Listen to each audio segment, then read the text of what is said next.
Nintendo must really hate March 31st. I mean, I don't know what they've got against Aries, but they don't like that date.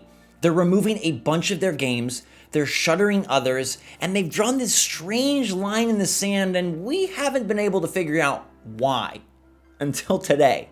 What's going on, everybody? It's Zach from SwitchForce. Smash that like button and let me know in the comments down below if this answer is good enough for you. Because as we know, Super Mario 3D All-Stars is getting yanked off the shelves on March 31st, no longer available. Super Mario Bros. 35 is being removed from the online store.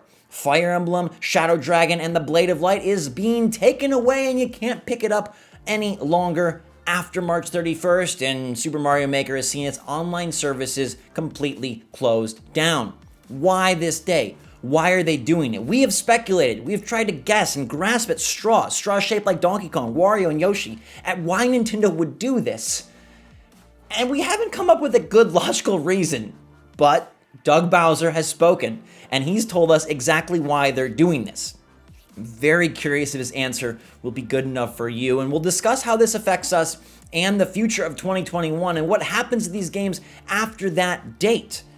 Mario 3D All-Stars. Huge announcement, big deal. Helping to celebrate Mario's 35th, but they announced that they're going to take it away in 6 months for a game bearing the M, the red and blue overalls, the plumber extraordinaire. Why would they take this very awesome collection and do something peculiar, like remove it after 6 months? Did they just want to hype it up? Did they want to try and sell more copies? Were they planning on splitting everything apart and selling them separately starting April 1st? Is this just another one of Nintendo's strange moves? What's the reason? Is there a better Mario collection coming next year with Galaxy 2? That would be a miracle. But it doesn't seem like that's quite the case. Let's dive into what Doug says. Yeah, I think I use a simple word. Celebration. This is a celebration of Mario's 35th anniversary, and we wanted to celebrate in unique and different ways. And we've done that through games like Super Mario 3D All-Stars, or we will be doing that through future releases such as Super Mario 3D World plus Bowser's Fury.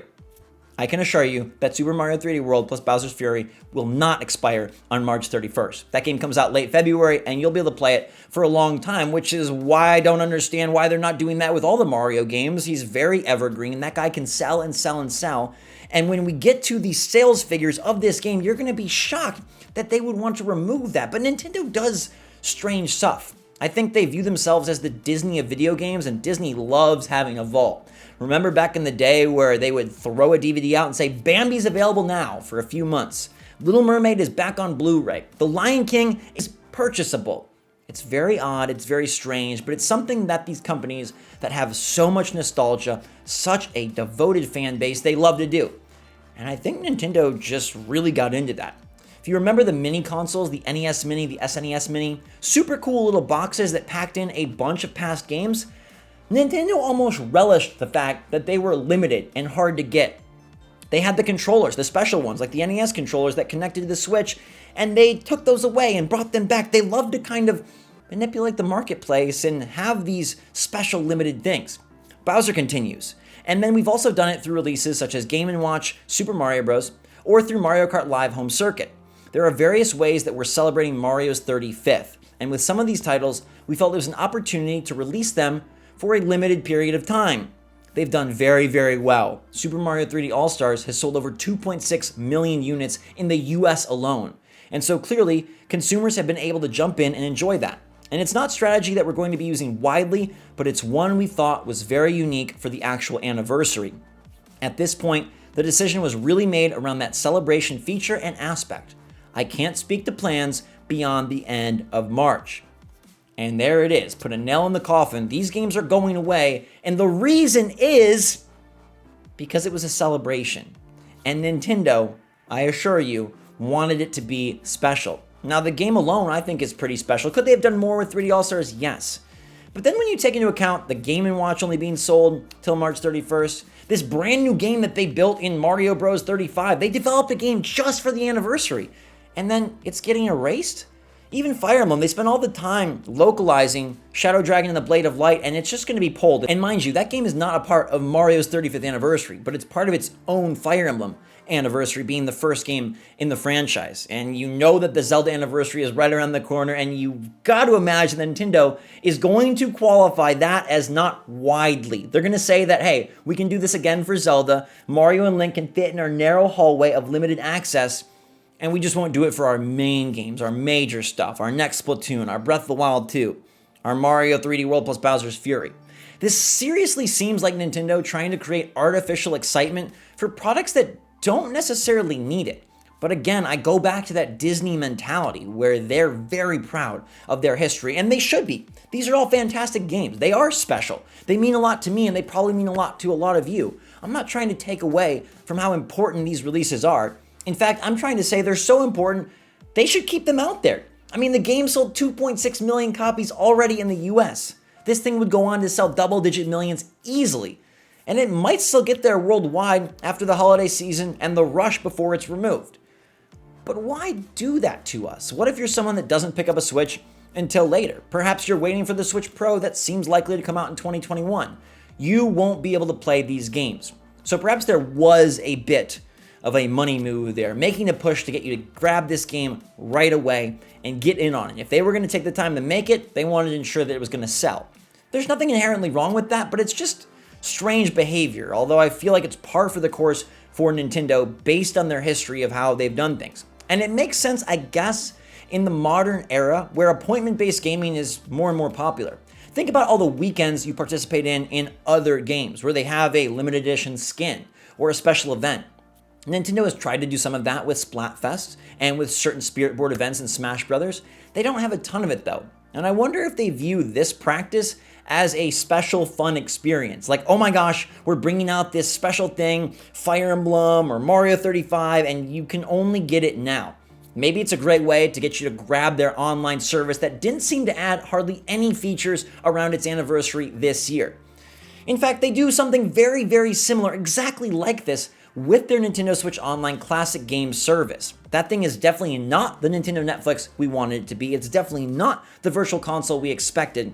It is instead a very stingy program that slowly drip feeds 2, 3, or 4 titles at a time over the course of months and years. It's established quite a nice library at this point, but considering how many NES titles and SNES titles they have access to, they go so slow because they want you to cherish their history and feel nostalgic. And at the end of the day, Bowser admits that that's all this is about. It's about creating a celebration, creating some hoopla and hype, and celebrating the anniversary for as long as they feel that anniversary should be celebrated. And then they're going to move on to the next thing. I still cannot logically understand why they wouldn't want Super Mario 3D All-Stars in particular to stay on store shelves. And part of me believes that they will still do something. But this would have been the opportunity for Bowser to announce that. Let's talk about the future. Will these games be available beyond March 31st?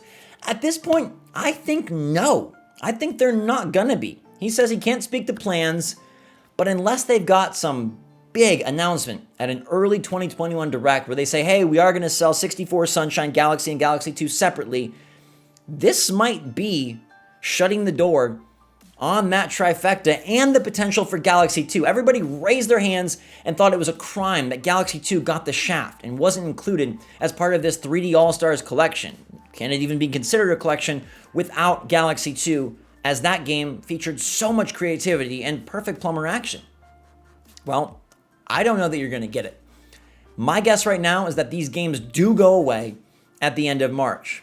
And maybe they bring them back at some time. Maybe there's some limited access down the road, sort of how Disney does things.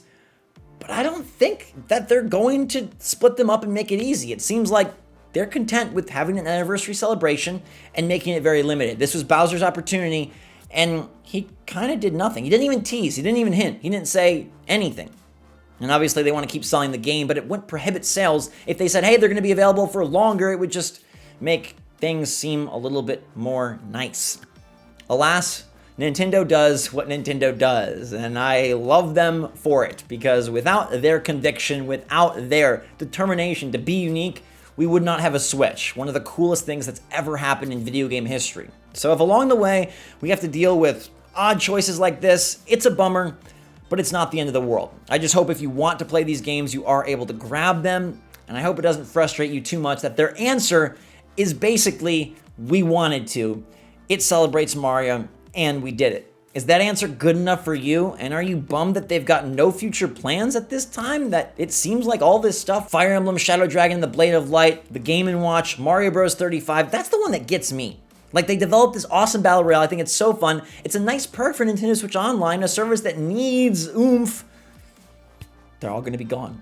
So grab them while they're hot. Sorry, Ares. Sorry, March. Nintendo don't love you very much, but maybe they'll have a really awesome release. February is doubled up with Bravely Default 2 and that 3D World Bowser's Fury part. What do we get in March? Monster Hunter Rise. Anything else from Nintendo proper? We'll have to wait and see. But in the meantime, thanks so much for watching. Smash that like button. Let me know your take in the comments down below. And until next time, have a fantastic day. Stay safe, stay healthy, stay smart out there. I love you a lot. SwitchForce out.